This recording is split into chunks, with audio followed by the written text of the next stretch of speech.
Hello sports fans, hey, it's Captain T. It's Sunday the 2nd of May, striper season. So hey, things have been getting a little stale, I think, on the striper blues lately with all that non-catching of fish while we're fishing.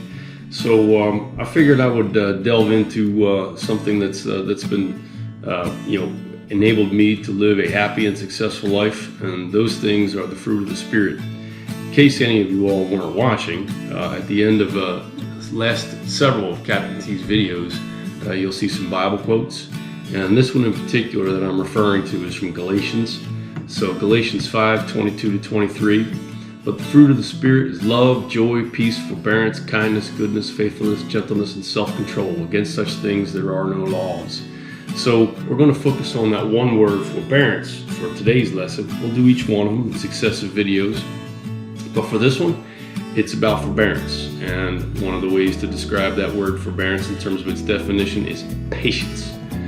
So Captain T is not the most patient man, but he has had to learn patience. Going on 31 years of marriage, raising 2 children, building a business, and learning how to fish in the Chesapeake Bay. We've had to use a lot of patience to figure things out. We don't know anything about it, but we're getting better at it. So patience is going to be the watchword of today's video, and we're going to touch on each one of these things, but I thought I would tell you all about the things that have helped me be happy and successful in life.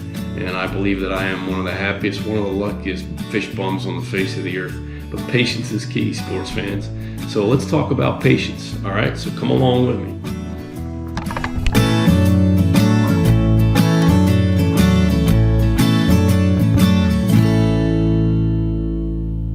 We're gonna watch some footage right now of the fishing that happened this week. Not a whole lot to report, but here goes. Roll that fishy footage.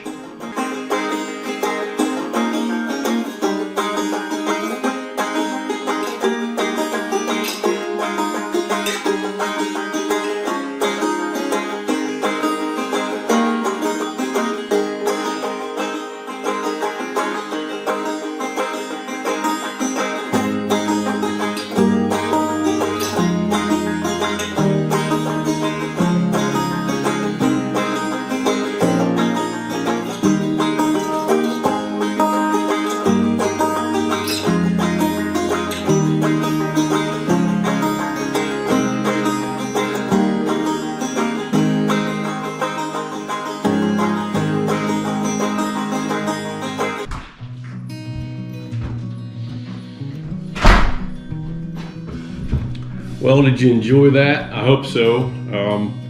We didn't catch a whole lot of fish, but it was sure fun getting out there. Nothing Captain T likes better than getting out on the Chesapeake and having a good time. So since it's May, this week, we know that the stripers are back in season. You can only get them from the bay and maybe the mouths of the major estuaries that dump into the bay there. But we're going to get on them. We're going to get down there and get on them. But something I think that I have learned in all this, especially given that about 6 months of the year, the striped bass fishing and the fishing in general in the bay is just not that great. The water's cold, the fish are sluggish, but it's just a lot of fun to get out there. You can catch them, but you got to be patient. So patience, I think, is going to be the watchword right here, and that patience is the lesson that I'd like to talk about today, in addition to all that lovely outdoor footage and the zoom shots and everything. But so patience. So Captain T is not the most patient man in the world. My children will tell you that. My wife will tell you that. But patience is something that I have had to acquire, and patience is something that is necessary to live a happy life, a happy and fulfilled life. So get some patience in you, especially you millennial types that are impatient for everything. But we'll show you a few things around the house where patience is a constant and abiding theme, and not the least of which is the fishing. So let's take a walk around the hideout here and show a couple things that have had to require some patience on our behalf. Come on with me. All right, so we're gonna take a walk downstairs and we're gonna go out to the backyard. So we're doing a lot of projects at the hideout, and it required a good deal of patience, let me tell you. So the basement, all this is going to get finished, and that's going to be starting in June, so it's about a month away. And Miss Lisa and I got to get rid of all this junk down here and get it out of the way so that these boys can get busy and get working. So this is the outside patio underneath my deck, and you see this pretty underside of the deck here with this pretty wood and the fans and this beautiful dimmable lights and everything. But you take a look at this patio, this is something else. They built this rock wall, this boulder wall here, because it was all sagging and it would look like just like heck. And back here, this used to be a big old leaf trap and just a junk trap back here. I got my haters stored back here, but this back here is where we're going to store the grill. That's if Miss Lisa lets me. And then we got this pretty spiral staircase that comes on down here. These posts are going to get covered, but as you can see, you know, we got this pretty path that winds its way over the bridge and over to the patio over there. And this here is going to be called the veranda, is what Miss Lisa wants to call it. And out here we got the rain garden. You can see that crazy pipe that's sticking up. And I don't know if you can see it on the camera here, but this thing is like a berm, right? It goes down, and so rainwater is supposed to collect in here and then fall into that pipe and then out down there where you see that little riprap down there is a pipe underneath. It'll shoot the water out there if we get too much rain. But all this stuff had to be planted, and let me tell you something, just watering this takes patience, right? And all this stuff, all this work, that patio back there and the bridge and this path and all this and redoing the deck and everything, that's taken a lot of patience. We were probably a year in the design and permitting engineering for the stormwater management and getting the permits, and the EPA and the DNR, and everybody wanted a piece of us in order to figure this out so that we didn't hurt the fishies or anything. Because as you can see, I got a stream down here that runs down way in the back there is Taylor's Run, and that runs down to the Brandywine, which is all part of the Chesapeake watershed. So we got to be kind to all that, because we don't want to affect the fish that Captain T sometimes catches and sometimes doesn't catch. But that required patience to get through all of this and then construct this. So this project, all of this was about 2 years in the making, and we're not done yet. So it's going to require us yet another phase, which will be phase 3 of this whole thing. I gotta blow this crap off the patio here, but it goes all the way around. You can see, put in a nice little bed over here, right? And we redid all these doors, put in these nice new doors. We had this builder grade junk that was just falling apart, and we neatened all this up. This over here used to be just nothing but, it looked like Chernobyl, like nothing could grow on it. It was terrible.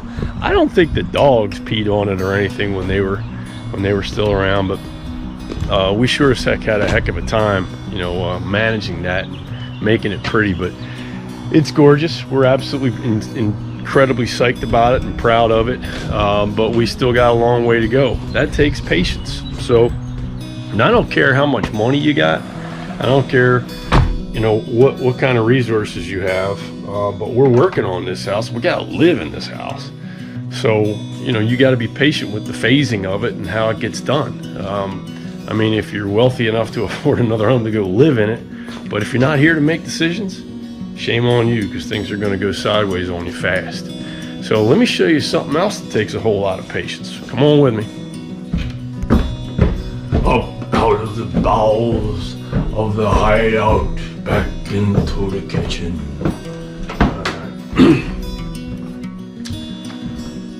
So, a couple things that Captain T is passionate about besides work, his family, and fishing. Captain T loves to grill. So we had an incident. That right there is my Traeger, which I used to love. And you can see the back of it. You can see where all the paint came off, right? So it was kind of like coming home and finding out your wife's been cheating on you. I took a piece of prime rib, 7 rib roast, and I burned that sapsucker. I mean, towering inferno. Think towering inferno, and then you'll get some idea of what happened to Captain T. So It was a very expensive cut of meat. I had a whole bunch of Finnegans coming over here. The Finnig gang was coming over, and I ruined it. We called an audible, and Connor ran down to a butcher shop and got that meat for me. And we did some beautiful steaks on the Traeger.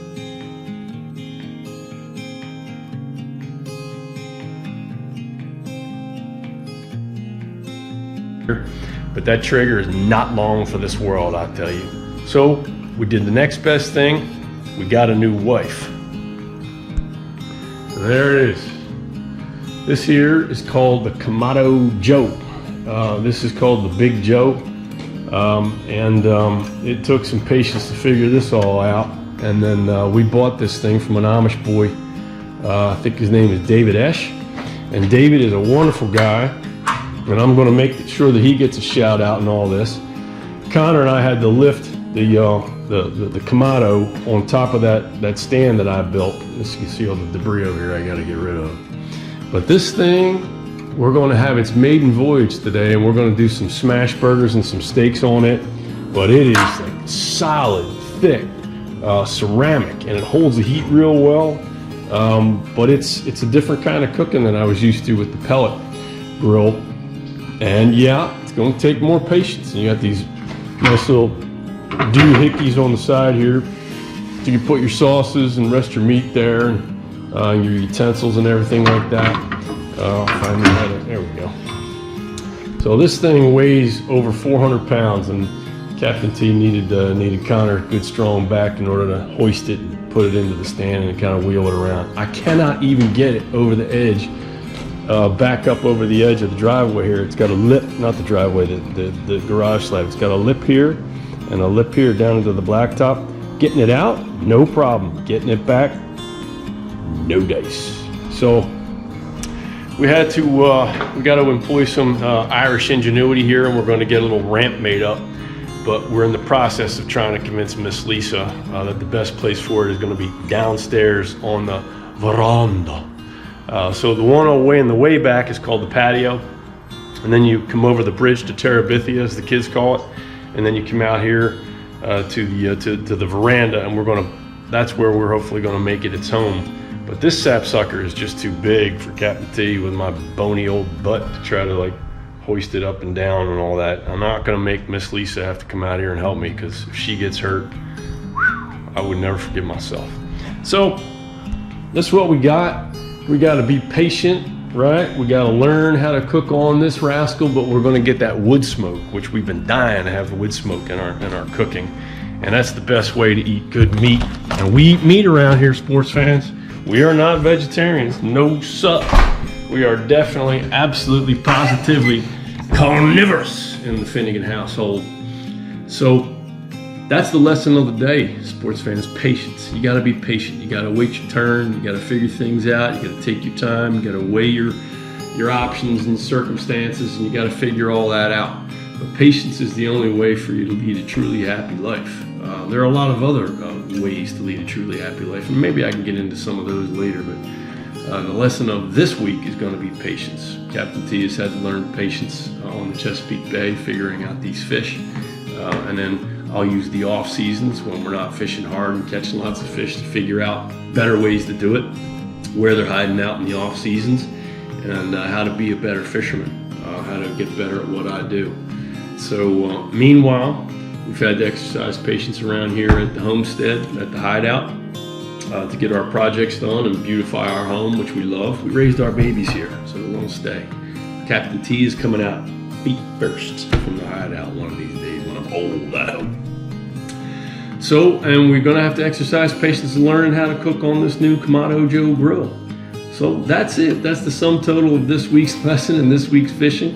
We're going to be getting out this week probably on Tuesday. And I hope you all come with me and have a good time. But that's the end of it for now. A little tour of the hideout, see what's going on. I got some good fishy footage that I showed you earlier in the film. But that's about it. So Captain T out for now. I love you all, and I mean it.